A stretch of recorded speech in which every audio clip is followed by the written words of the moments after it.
AITA for refusing to hate my mom and grandparents just because my dad feels betrayed by them? I'm a 16-year-old guy, and honestly, I never thought I'd be posting something like this. But things at home have been heavy, and I can't stop wondering if maybe I'm the one in the wrong. So here's the story, from the beginning, the way I've pieced it together over the years. My mom passed away when I was just 3 years old. She had cancer, and I've been told it was really aggressive. In fact, she was already pregnant with her second child when she was diagnosed. She made the heartbreaking choice to terminate the pregnancy so she could start treatment, but it didn't help. She was gone not long after. Because I was so little, I don't remember much about her.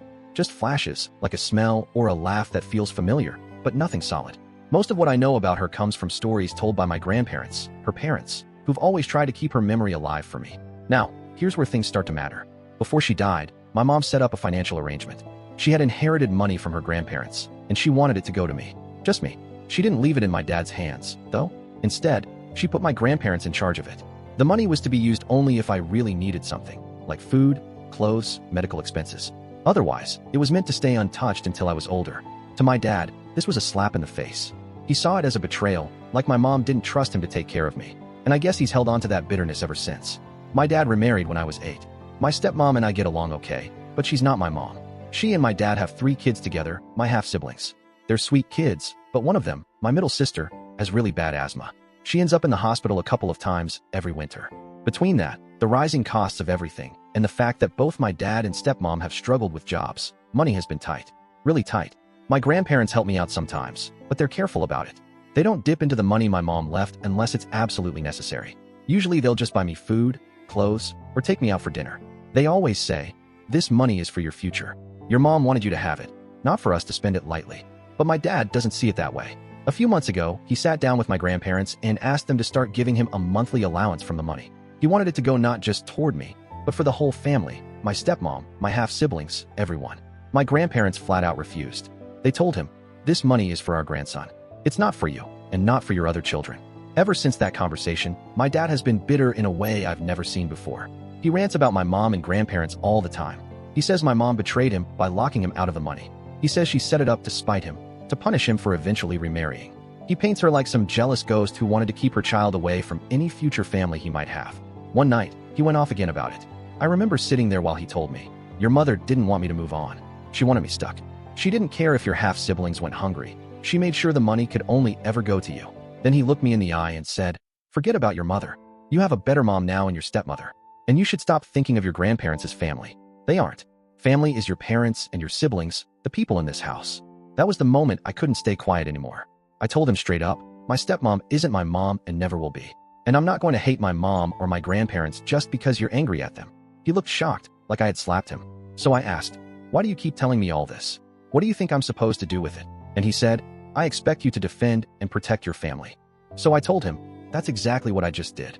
That's when he snapped. He told me I might need a psychiatrist because, in his words, "There's something broken in you if you can't see why I'm angry and feel the same way too." That hit me hard. Like, is there really something broken in me? Should I feel the same rage my dad does? I don't think so. I mean, I get that he might feel hurt my mom didn't trust him with the money. But can I blame her? She wanted to make sure her child was cared for. My half-siblings weren't even born yet. Why would she plan her inheritance around children she never knew and had nothing to do with her? And as for my grandparents, well, I'm their only grandchild. Why wouldn't they protect what their daughter left for me? To me, that just makes sense.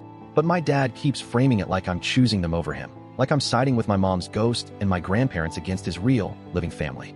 And that guilt sits heavy. When I told a close friend about it, she said, "Your dad is projecting. He's angry at your mom. So he's trying to transfer that anger onto you." She thinks I'm right to stand my ground, that my mom's wishes deserve to be respected. My grandparents, of course, are proud of me for not letting dad poison my view of them. They've told me more than once, "Your mom loved you fiercely. Everything she did was to protect you. Don't let anyone make you feel guilty about that." But at home, it's tense. My dad doesn't bring it up every day, but when he does, it's explosive. He acts like I'm betraying him by not being angry at the same people he's angry at.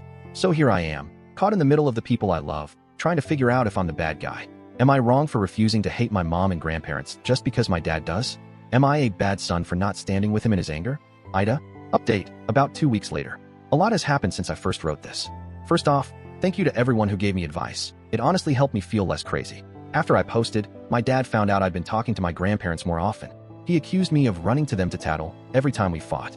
Things got really heated one night, and for the first time, I told him I wanted to stay with my grandparents for a while. He didn't like it, but eventually, he agreed. Living with them these past 2 weeks has been eye-opening.